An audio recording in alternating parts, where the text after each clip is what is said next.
Give us just a second. Don't have But your any. your lighting looks pretty good there. Well, I've got the lights.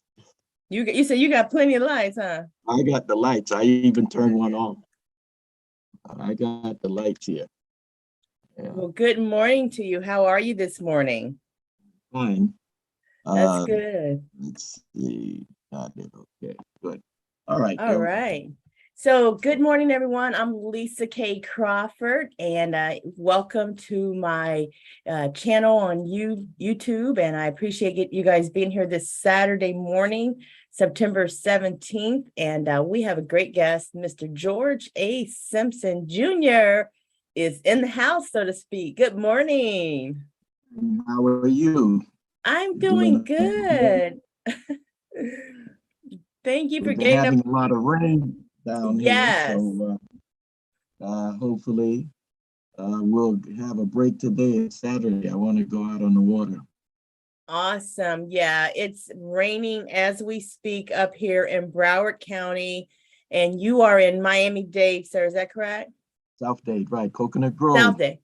the jewel Coconut, of the jewel of the state. the Exactly. jewel of South Florida. You're The residing in the jewel heart. of Florida. We're the first city here in South Florida. Okay, so not South Florida. Let's get this straight this morning. The jewel of Florida. Absolutely. One of the Okay. three most prominent neighborhoods in South Florida, along with Coral Gables and Key Biscayne.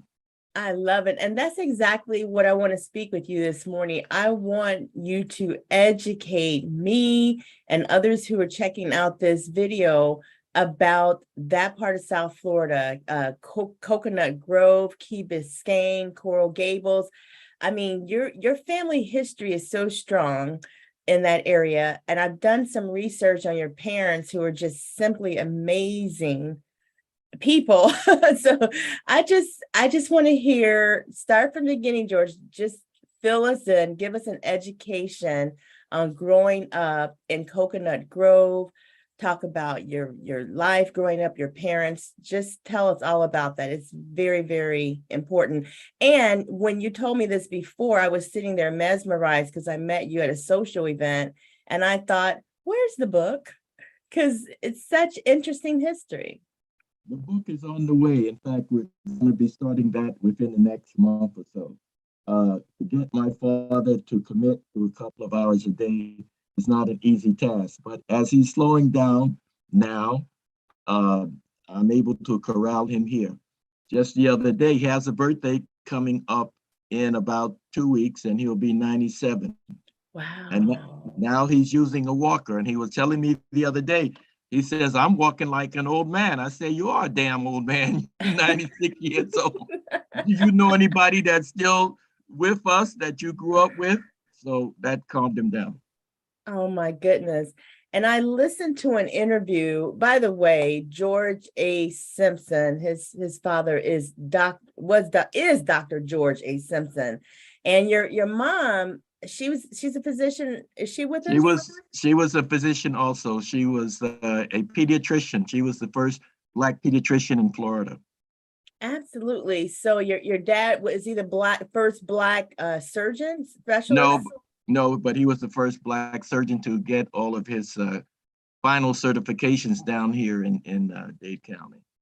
Okay. And And both of them, many first all the way along the line. okay, so I'm just going to sit back because I probably don't even have to ask too many questions because I know you can just tell the story. So I just want to tell us about your family, your parents growing up in the crown jewel of Florida. Well, I guess I'll start with my great grandfather, E.W.F. Stirrup, who came to the U.S. after his mother died. He came to the U.S. when he was 15. And at that time, he came from the Bahamas. Most of the Bahamians originally came to Key West. Now, in Key West, they were shrimpers and they were wreckers. You know, they have a lot of bad reefs down there in the Key West area. So when ships would come in, especially when it was inclement weather, they would often wreck, and you have to wait a certain number of days. And then it's like anybody could go out there and salvage what was left, and they came back to port and they would report it to the harbor master. In any case, he came over. He was 15, and he apprenticed with an uncle as a carpenter. He came over with $37, and we always like to remember that amount. As I said, 10 years after he came over at 15, he moved up to the area that we're in, an area called Cutler. Now, Cutler is an area at the time that was agricultural and grew primarily pineapples. Many people don't know that prior to the US stealing Hawaii from the Hawaiians, most of the pineapples came from South Florida, from this area called Cutler, where they had very big, you can call them farms, you can call them plantations, but anyway, that's where the pineapples were grown. And he worked there for a while before coming up to this area, which we call Coconut Grove. Now, Coconut Grove was originally settled in the late 1860s, beginning 1870s, by Bahamians, both Black and white Bahamians. And you had also Seminole Indians in the area. And then you had some other whites from the rural South, South Carolina, Georgia, and so forth. So when he got to this area, as did many other Bahamians at the time, now they chose Coconut Grove because Coconut Grove is the highest elevation in South Florida. Most of the rest of South Florida is either sea level or below sea level. So they knew that when you had the storms, and we're in hurricane season right now down here, you needed to be on the highest ground. Secondly, you needed to know which direction to position the house to go along with the south winds that will be picking up during a hurricane. So you also had to elevate the house so that some of the storm would go under the house, some would go over the house, and if the house was in the correct direction, then that would mitigate the damage from the storm. And remember, all of these houses were wooden houses back at that time. I was just thinking that, George. I was thinking there was no hurricane impact windows and all that stuff going on. No, he built that house in 1897, which is another pivotal year because that's the same year that the city was incorporated down here. Now, the largest group of people who were roaming around the area at the time were the Seminole Indians. And when the white settlers wanted to form a city, they didn't have enough white people, and they wouldn't even let the Indians sign. So about a third of the people on the original charter for the city down here were Black Bahamians. So they were given, I should say, the franchise for one day. So they were citizens for one day. They signed the charter, and then they were just Black people again the next day. My great-grandfather, again, he had started accumulating some properties, and he said he wasn't going to be enfranchised for one day. So he refused to sign, but some of his workers and other Bahamians in the area signed the charter. That charter used to sit in City Hall, and when we used to have press conferences in front of it and point to the Black name. So they took that down and they replaced it with a flat screen television. So you don't see the names of the Black Bahamians who originally signed the charter. And I might add that my great-grandfather, one of the things that allowed him to do some things in the beginning was that he was able to do business with the white Bahamians who were also very prominent in the area of Coconut Grove. So as he got started, he arrived with, as I said, many of the Bahamians, they had a pick and a shovel and their skills were not only in carpentry, but in working with coral rock. If you come through the Grove, you'll still see some staircases and other things in front of the house that are done in coral. Also, they were masons. So they had all of the skills necessary to build houses in this type of subtropical climate, which as a result of climate change, we're now basically tropical. So we're now basically tropical. Yes. Right. We're having the kind of weather that I experienced in the years I lived in Africa for about 30 years, and I came back 4 years ago when my mother became ill, and she passed about 2 years ago. Sorry to hear So, that. in any case, that is what got me pretty much back here to Coconut Grove. I always planned to eventually get back here, but at that time, when I came back, my mother was ill, and she said, "Oh, let me see that passport of yours." And I handed it to her, and she said, "Well, you're not going back anytime soon, so let's leave this passport with me." And you know, Did she that know? that was that. Anybody who knows my mother, that she has a yes and she has a no, and there's no maybe so. So she Okay. said, "Give me that passport," and that was pretty much the end of that. So in any case, my mother grew up here in this stirrup house, which is, we restored it about 2 years ago. It's now a bed and breakfast here in Coconut Grove. So the outside is totally as it looked in 1897 when the house was built. And also as a young child, I grew up in that house. So it looks like that outside, but inside is totally modern. So So if you that it's spelled spell it for us. Let me make sure. Stirrup. Stirrup. Now, that wasn't the original spelling, but my great grandfather's father was a white guy and he spelled his name differently. So when he arrived in the US at 15, he wanted to start anew and he changed the spelling of Okay. the name.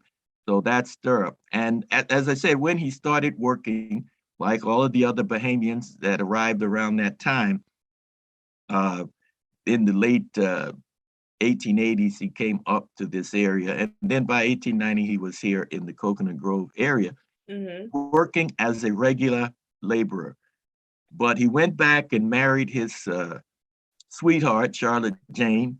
And what they used to do, she had a regular job during the day, as he did, working outside.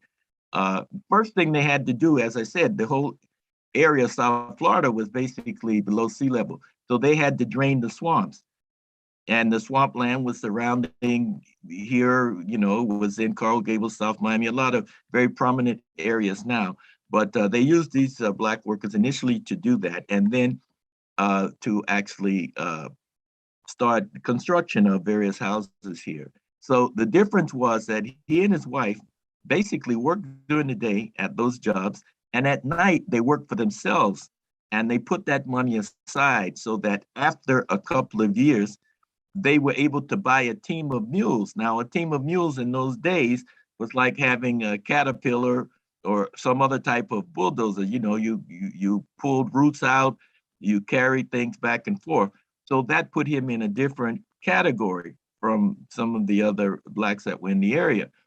And two things that allowed him to accumulate a lot of land. Number one, with the team of mules, he was able to take contracts to clear this land to drain some of these swampy areas. So the white guys who were in charge of, who had these properties, they said, okay, well, you're a Black guy. We cannot pay you what we pay to white guys. That's not going to happen. So my grandfather said, okay, I'll go with that. You pay me half of what you pay to white guys in cash, and I'll take the other half in land. So they said, oh boy, we got this Black guy going. He doesn't know anything. So they gave him land in some of these areas like Coral Gables, Coconut Grove, Key Biscayne. Even some of them had land back in the Bahamas, which he took in lieu of that other 50%.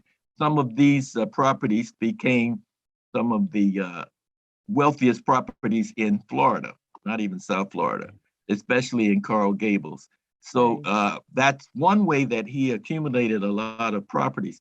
The other way was that a lot of after the Civil War, any white person, with the Homestead Act, he would get the over 200 acres of land for free. All they had to do was farm some of it and build a house on it.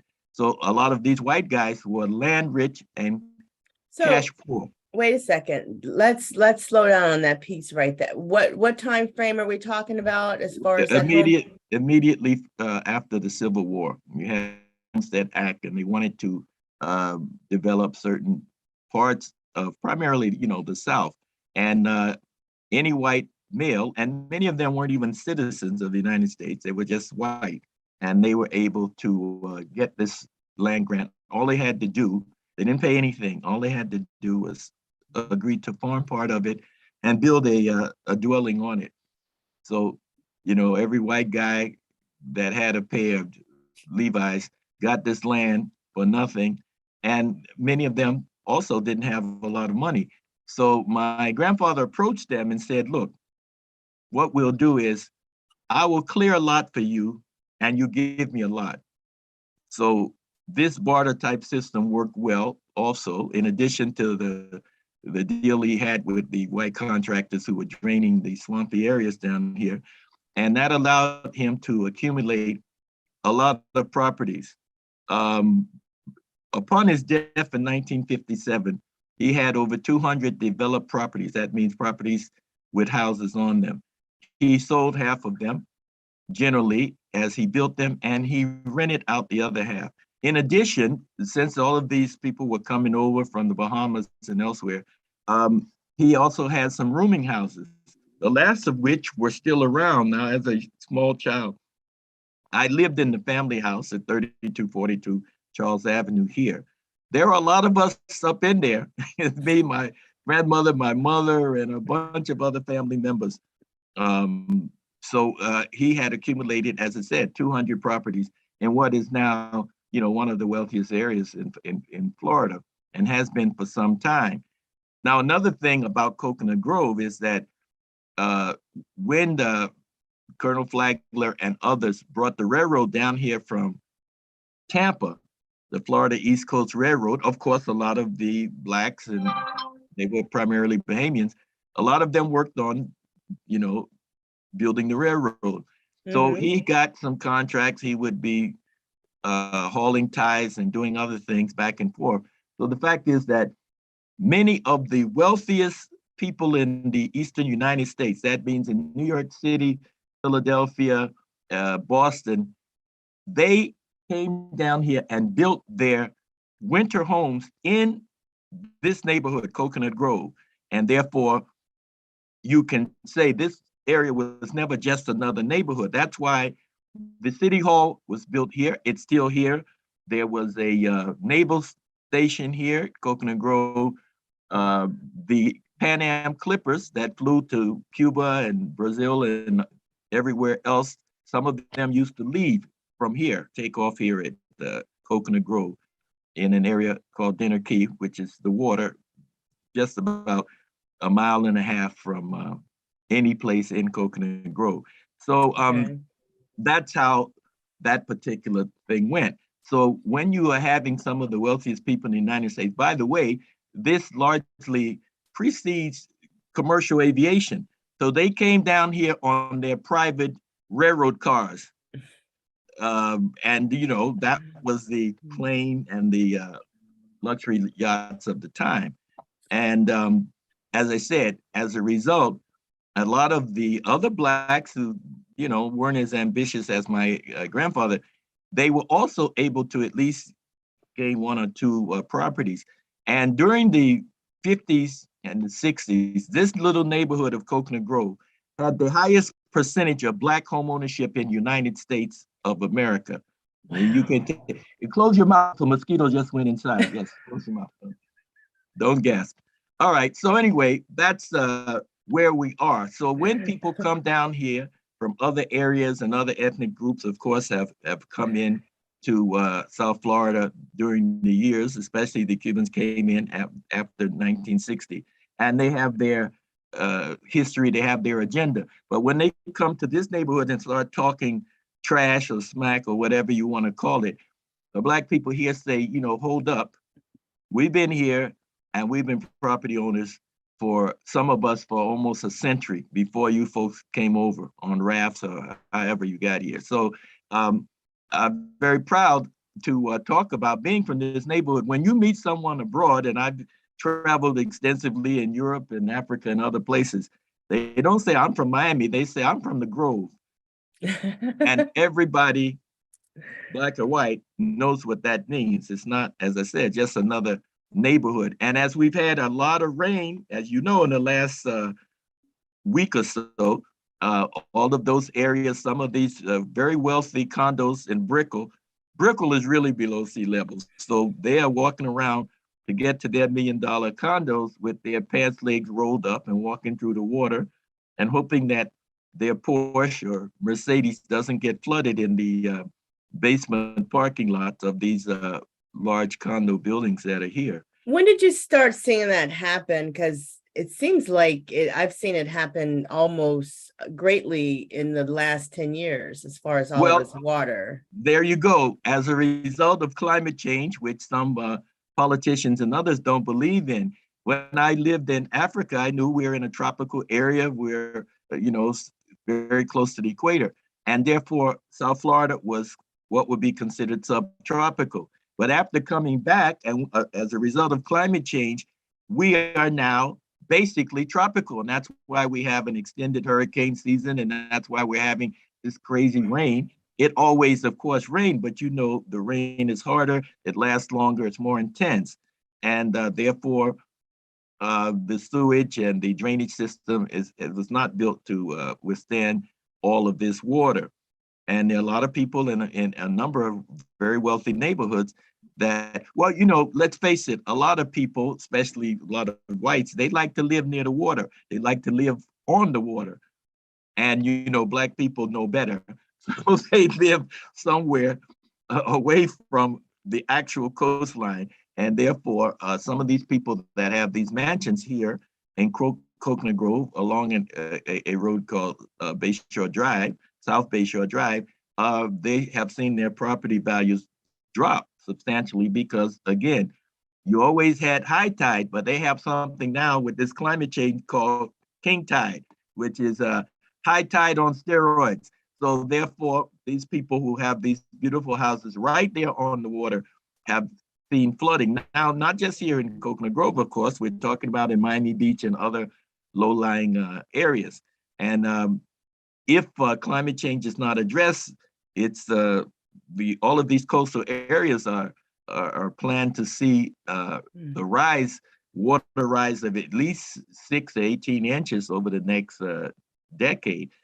So that's going to mean a lot of problems for these people who are living right near the coast and on the water. And therefore, if billions are spent, they're going to be floating in their living rooms at a certain point. So that's what's happening with property values.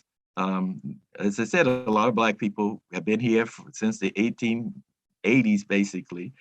And I don't really know any of them as I grew up that had property right on the water. That was not their thing. And so we have not had that extent of problems. But in other parts of South Florida, you're up in Broward, there are parts in Broward, that when it rains as it has this past week, then they have flooding largely due to the fact that the drainage system is not adequate, yeah. Right? And therefore, you guys are paddling up around there. How far up in Broward are you? Are you in East Fort Lauderdale? Oh, hey, okay, you're in Sistrunk area, great. Yes, I love it. Yeah, so okay, thank you for that. I mean, that climate change piece, I mean, it's hard to just ignore because it's so impactful. We can see it happening, the signs of it. And the fact that it doesn't generally get better, it's kind of scary, anxiety feeling, it creates anxiety. But anyway, I want to get back. It should be, yeah, it's scary. It is a little scary. It honestly is. But getting back to what you're talking about as far as the history. So Black folks drained the land. Your grandfather played a huge part. And I'm sorry I interrupted you, but can we get back to kind of picking up this story? Well, again, when he finally came to this area and he started getting involved in real estate and real estate development. One thing that he also did, if you've seen the movie Mississippi Burning and the Gene Hackman character, the Southern FBI agent starts talking about in his area of Mississippi, the wealthiest man in his little town was a black man because he had a mule. When I heard that, I was about 14. I peed in my pants because that's exactly what was the source of the greatest wealth with my grandfather was he started buying these mules. And along Charles Avenue, which originally was Evangelistic Street, um, that was the main drag in this part of Miami. And you had a lot of businesses along there. My grandfather, besides having these rooming houses, he had a dry goods store and they had a general store. He had a horse and buggy rental, he had a bicycle shop, and a number of other businesses. So this was the main commercial part of Coconut Grove back then. And of course, the Klan was very active in Florida at that time. So immediately across the street, uh, he had to hire what they call pistoleros in those days, which is what it sounds like, guys who are good with guns. And he had money, so he bought his pistoleros the best guns, and he had a lot of ammunition. So his number one pistolero was a guy by the name of Buck Kennedy, and he built a house for him immediately across the street from his house at 3242 Charles. And Buck used to have these 1867 Navy Colt pistols. That's the kind you have to cock each time you shoot it. It's no fast shooting, and you had to be very accurate. So he had a double set of these, which he wore crosswise, like Wild Bill Hickok, and he used to have this long black slicker type coat. So this is the guy who was still actively sort of on the job as I was a little boy growing up. But during those days, they had to fight the Klan and other people who would try to come in and destroy the properties that he was building or had already built. And so Buck was his number one pistolero, who he hired when he was about 17, a dead shot. And even though, Wow.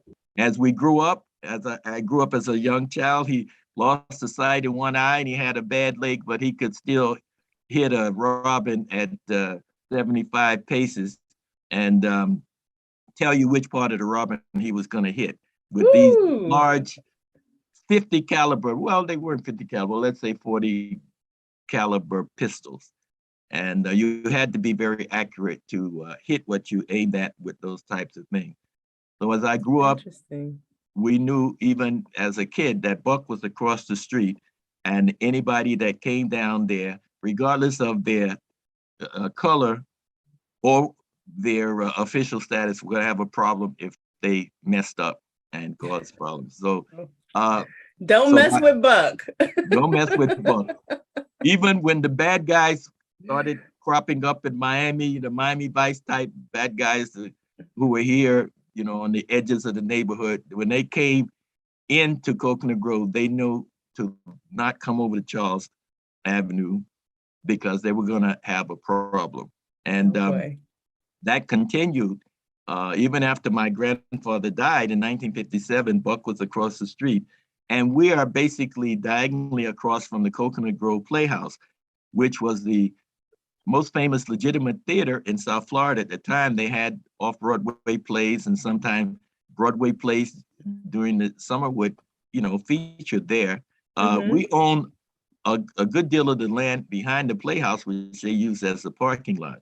So as I was a kid growing up, I could not go in the Coconut Grove Playhouse, but I could, collect the rent from there on behalf of my grandfather. So I never really went to that Playhouse, although it was diagonally across from where I was living.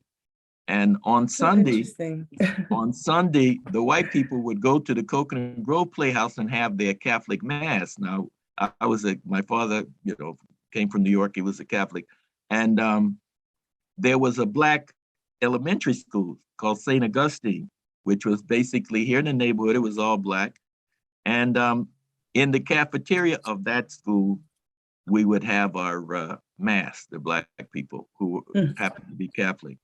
So although we were partial owners of the property that the Coconut Grove Playhouse is there, we couldn't go in.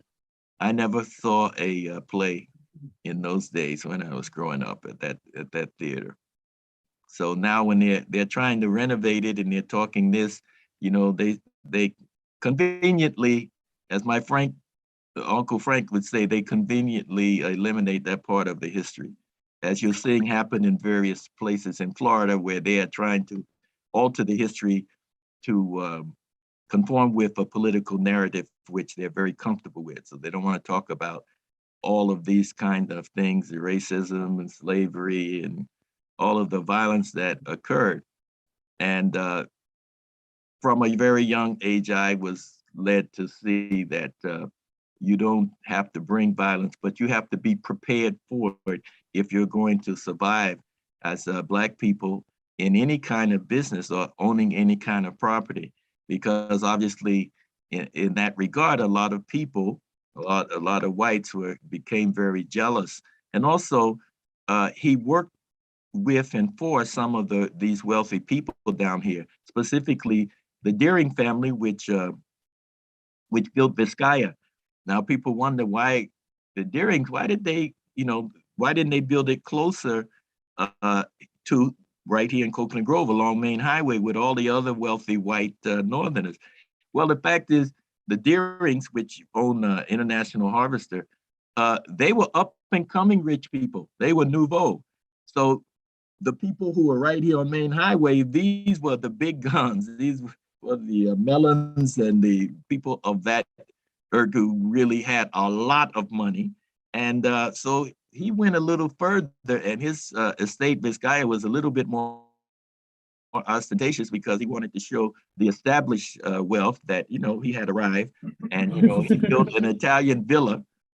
And again, my grandfather, his reputation of protecting his own property, even for a while, he was even a chauffeur for the senior Deering. And when there was problems, trouble on the Black side of town, which of course there would be, they used to refer to him as, well, don't go down that part of Coconut Grove because that's Deering's nigger. And you don't want to mess with him, number one, because he works for the Deering family on occasion. And number two, because of Buck Kennedy across the street, who you might get there, but you won't leave. My grandfather used to tell the Klan guys, you can start at the beginning of Charles Avenue, but don't worry. If Buck shoots you, we have a cemetery at the end of Charles, so we'll take care of you. We'll drop you in that's right. with the rest of the Black people. So anyway, so that went on, and that, quite frankly, allowed him to survive through these periods where you had the Klan being very active, and they would come riding down Charles Avenue maybe once or twice a year, and Buck and his boys would be waiting for him. And there was some incidents that happened. I won't go into too much of it. The statute of limitations for murder never ends. So, but they came down and they were looking for trouble. They got drunk, and fortunately, they found trouble on Charles Avenue or other parts of the Black Grove. So you heard all the stories, huh? I was there. You were there. I was 7 when my great grandfather, when he died, and again, him and other people who were from the neighborhood would tell these stories. So I was an avid listener, and I was very interested. And in this neighborhood, at his height, maybe 1 out of every 8 or 9 houses was a stirrup house. It had a distinctive paint scheme. It was all white with Kelly green trim. So as you walked around the neighborhood, if you were a stirrup, everybody knew that this is the stirrup house, and they're all up and down here. Now, we don't have houses in the hundreds, but we're close to 100 when you count all our family members. So we maintain that. Now, when the prices of real estate went up, a lot of Black people sold grandma's house, and they were very happy because house that she might have built for $25,000 now is worth $200,000. So they sold the house and they split it up among the siblings. And everybody was happy there for a minute. But now many of these people are my contemporaries, and they want to come back to the neighborhood. They want to live here. They want to retire here. I mean, Coconut Grove has always been one of the most desirable neighborhoods in South Florida. So, and plus it's strategically located. You know, we're 15 minutes from downtown. So if you were here, you know, you could work in the financial industry or any of the other office buildings downtown and be home, you know, in time for dinner. So now, as you know, if the guy's here working in downtown and he's up in Broward, you have to go up I-95 or that what they call I-slow-fi because it's slow. And same thing going Yes. south on US 1, whether you're going south on US 1 or the Turnpike. You know, those are the two arteries to get south. And there are a lot of houses that have been built over the past 2 decades in, you know, in the south part of the Hmm. county. So Hmm. Coconut Grove has always been the sweet spot when it comes to location. And with gentrification going on as it is in many other cities, uh, newly arrived people come in and they are trying to impose their way of life wherever they came from. And fortunately, ourselves and one or two other Black families who are still maintaining multiple properties will tell them to, you know, slow the train down. We've been here for 140 years, and we need to explain some stuff to you people. Which are one house, you know, With your one house. which are one house, which are generally these what I consider ugly. I call them sugar cube houses. You know, they look like something from Malibu out in California. They cut down all the trees. Coconut Grove is known for its foliage, and you know, it's fauna and so forth. So the point Did is you that say iguanas? well, yeah, we have iguanas. That's I said fauna. You Oh, know, okay. No, I but thought yeah, you just had a lot no, of we have iguanas. iguanas. We have iguanas. I used to have. My father was very lenient with pets. I had every type of pet. I had iguanas, I had snakes, I had monkeys, I had uh, pigeons, racing pigeons, that is. So I had all kinds of animals. Of course, I ended up living in Africa for 30 years. So some of that came in handy. And we would generally go fishing Saturday mornings, at least 2 Saturdays out of the month. Me and my friends, you know, we get a bike and we ride over to the Key Biscayne area, you know, over to Virginia Key. And along the causeway, we would fish. So anyway, Nice. um, you know, I was a little bit familiar with the animals. Now, not the big animals. I had to learn about the lions and the. Tigers and bears. No, there are no tigers in Africa. I The know, I tigers are know. in Asia. But no, but the big five are there: the Yes. elephants, the lions, the Cape buffalo, the hippos, and the leopards. So I've had some experience with those guys when I Nice. first went to Africa, 1971, with a program with USAID to get more blacks. That program, in fact, was specifically with HBCU colleges, so to get more blacks into the State Department. So I was in the first year Nice.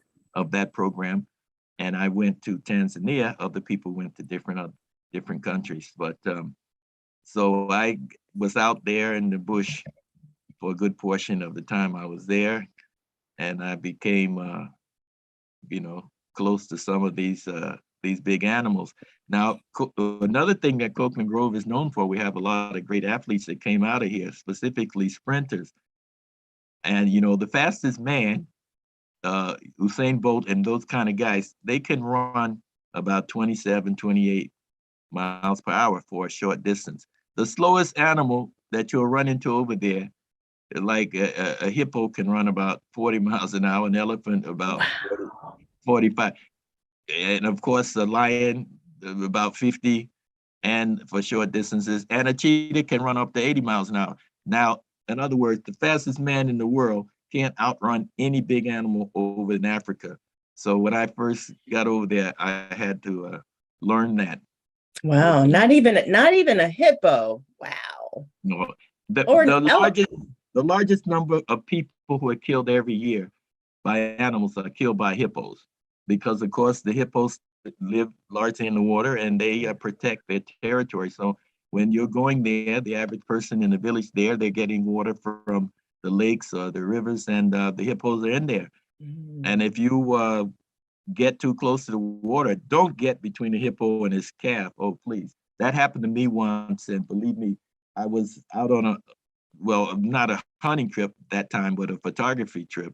And I had a guide. And fortunately, my guide was able to throw rocks and hit the hippo in the back to, distract him for a few seconds so that I could get away. So the largest number of people are killed by hippos, not by lions Wow. uh, or the other members of the big five. But I've Wow. had my experiences with all of those animals and have the back on to prove it. But you know, Scary. Africa is Africa. When you see these movies and you see, the white guy learning how to speak to the animals, and black people been over there for 5,000 years, and then the great white hunters come over You there, talking about and Tarzan? well, that's what you saw growing up: Tarzan, Bumba, Sheena, Queen of the Jungle.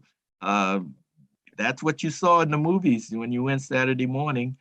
Here we had a black movie theater here in the Grove. It's still owned by the same black family, the Harvey family. They're renovating it Nice. now. Um, Nice. you had three black theaters basically in Dade County. You had the one here, Overtown, you had the Ritz, and over in Liberty City on 61st and 7th Avenue, you had the Carver Theater. So that's where you would see the Westerns, and you would see, the serials which had to do with crime, or they had to do with space and all of Mm-hmm. that. Mm-hmm. So that's what you would see on Saturday morning when you went to the I movies. remember. And Well, I remember some of those. Yeah, very interesting. So your experience in Africa, I know that that's a whole nother segment that we would probably need to do and talk about your 30 years living in Africa. But just going back to, so your grandfather, it's your great grandfather, correct? correct, He passed yes, away was it 1957? correct. All right. And so, and then, and your family has been managing properties in Coconut, in the area, uh, for all of this time and Correct. continue to do so, correct? That's right. Absolutely. That's a wonderful thing. Now, what can you say to, I would say people of color about legacy building? Because a lot of Black people have lost generational wealth throughout the years since the end of the Civil War. I mean, we've lost a lot, which means our ancestors look like they've done better than a lot of us in accumulating property, but the subsequent generations has not done very well in maintaining.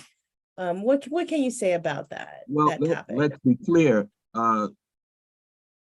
During the beginning of the Civil War, for example, uh, you're having the problems now with water in Jackson, Mississippi, which is the capital, because now the city is primarily Black. But the point is that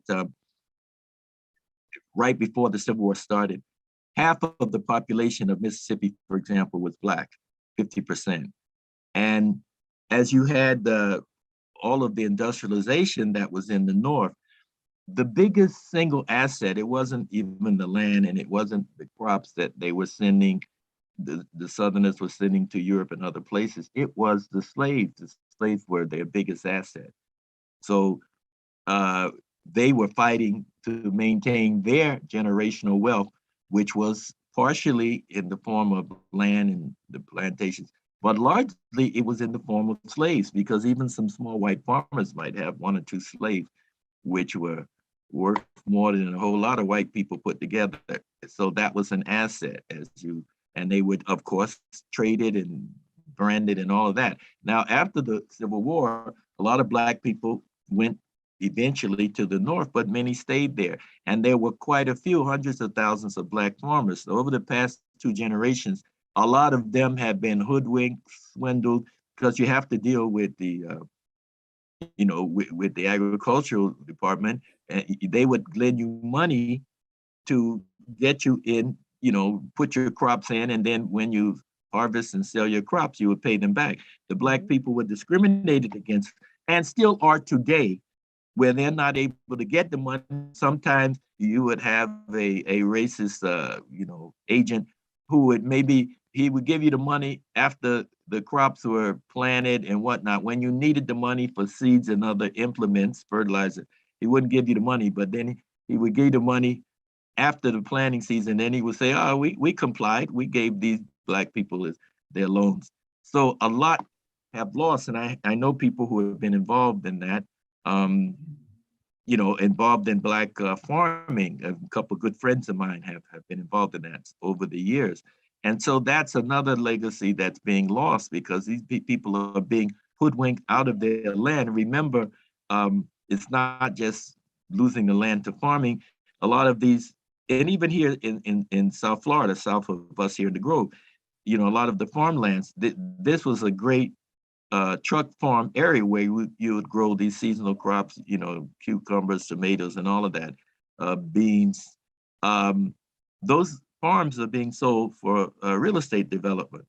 So these yuppies who, are able to afford houses that are being built further south, a lot of those houses are being built on farmland, and they're going further and further right to the edge of the Everglades. And even now they want to intrude on part of the Everglades to continue this construction boom.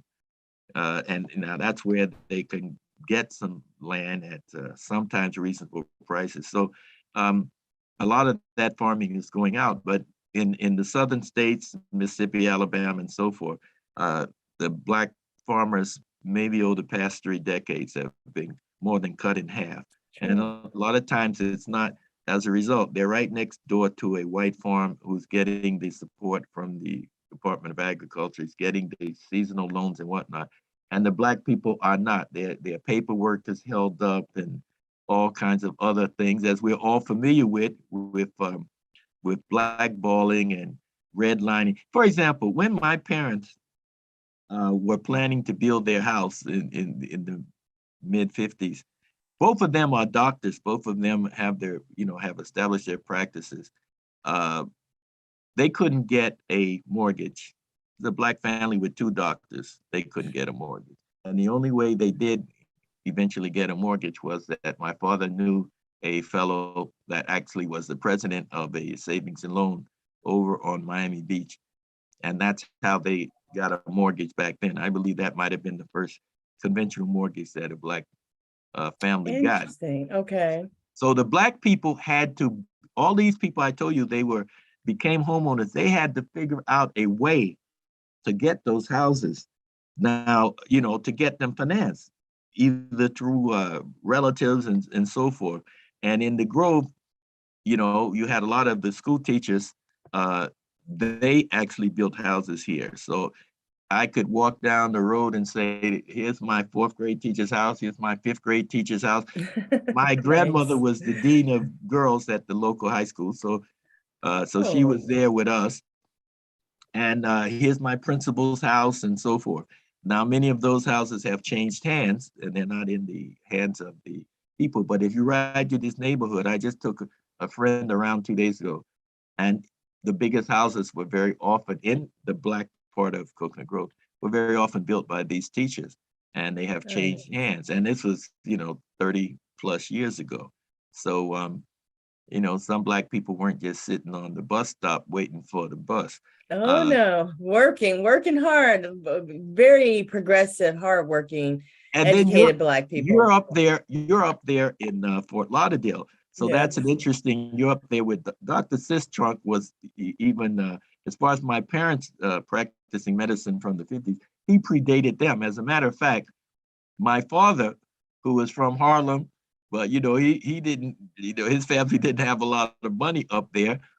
He was a very smart guy, and he played sports, not necessarily because his love of sports, but because he went to City College, and if you were on the football team, you got uh, free meals at the cafeteria. And then during the spring, he was on the track team, so he was interested in athletics largely, to sustain himself and get this free food, more so than scoring touchdowns and doing other things. So anyway, when he came down, he went. New York has all these specialist high schools. My father was a smart guy. And he went to all these specialist high schools when there were very few blacks going there, and he was taking all of the sciences. So he didn't have any money, but you know how you're from down here. You know how people come down from New York and Chicago and think they're all that. So he landed in Nashville, and he for medical school to go to Meharry. So he had a little suitcase and one good suit, and he said, "Well, I know all of these little Southern bumpkins. I'm going to deal with them." And when they were started going to classes and they got their papers back, he would see that the person that always was number one was not him. He was number two or number three. The person who was always number one, as she had been in high school and in college. My mother went to Fisk, which is across the street from Harry. So he said, "Who's getting these all of the A pluses?" And it was my mother. So he said, "I better try to get her as a study partner and see what the deal is, because I know some black girl from South Florida can't be beating me." And, so they became study partners, and Oh. eventually it went on for that. But fortunately, actually, my mother was probably the first black, certainly woman, who was accepted into the University of Michigan Medical School. We're talking about in the 40s. And she went up there, and she didn't like it, and she got sick. It was cold. So she had my Uncle Frank, which is my great grandfather's son, drove up there from Miami. Now you're talking about in the 40s, driving a black man driving from South Florida to Michigan. But anyway, and he brought her back. And then the following year, she went to Meharry. Now, that's fortunate for me, because maybe if she had stayed at the University of Michigan Medical School, I might come out looking like Obama, right? Oh boy. so, so she came back with the black folks, and my father became her study partner, and they eventually morphed into a relationship.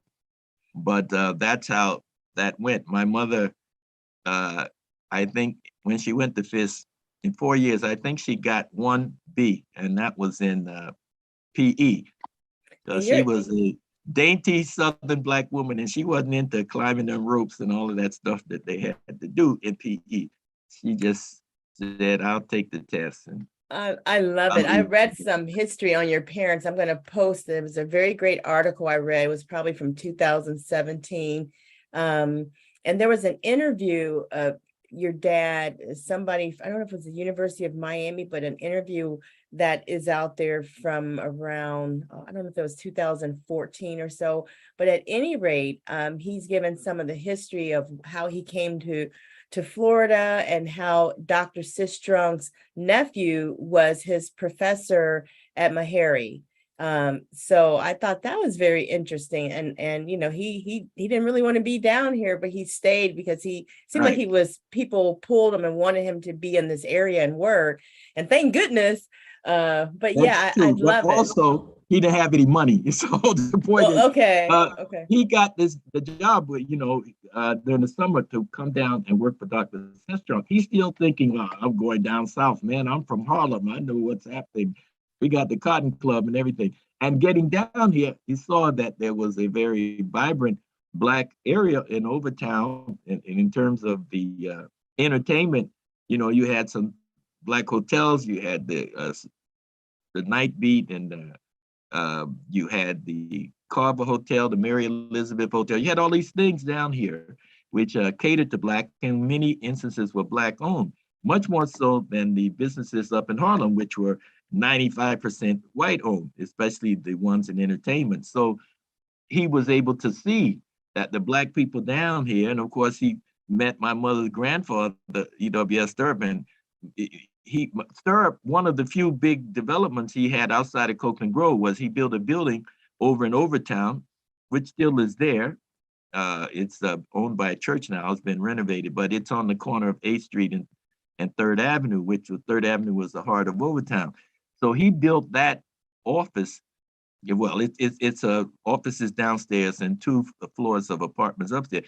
Because my mother, when she was about 8 years old, her grandmother got ill, and she told my grandfather, "Look, when I get big, I want to become a doctor and help sick people like grandma. Mm-hmm. And he said, don't worry, I'll take care of everything. You just do your work. And so he built that building over town. That's his only real serious investment outside of the Coconut Grove area. At For my Third and mother, Eighth Street, at Third and Eighth in yeah, 8th Street and 3rd Avenue in okay. Overtown. That's the Oh, beginning of, quote, Black Overtown. So I you love can't it. miss it. It has Yeah. the plaque, it's the stirrup building, it's building the I'm going to take a picture of it 30s. today. I think that's so awesome. Well, we're almost at the top of the hour and we have just a few moments.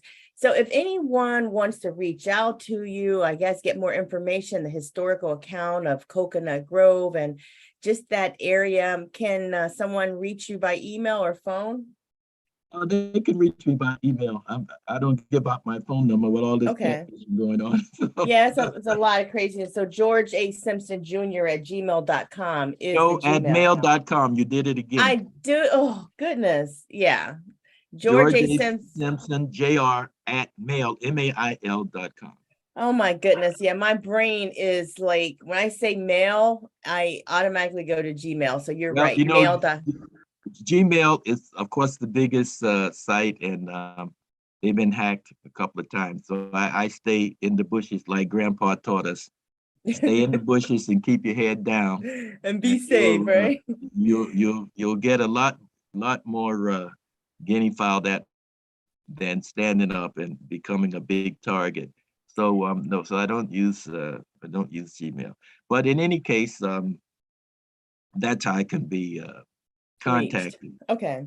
reached. And then the other thing is just say something in these last maybe 120 seconds about the value of future generations investing in real estate. How important is it for us to do Well, this as people of color? real estate is one thing, but the point is to invest in something that has, you know, permanent or generational value. It could be a company. I lived in Africa for all these years, and although the Black American community over here, maybe 48 million people, they have more wealth than the Black Africans, which might be 950 million people.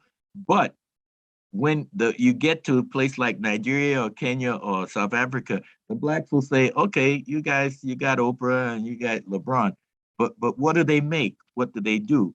If you take the 10 wealthiest Black people in the world, a number of them are African and are Nigeria. Number one, Aliko Dangote, he's the richest Black man in the world, and he has cement factories all over Africa, and now he's building some in Asia. And the number two guy, he has a telephone company, Globacom, over there.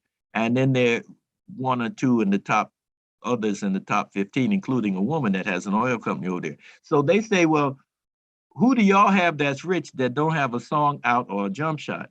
I mean, you have wealthy Black Americans. Now there are one or two that are here that have investment firms and whatnot. But again, they say, what do they make? What do you manufacture?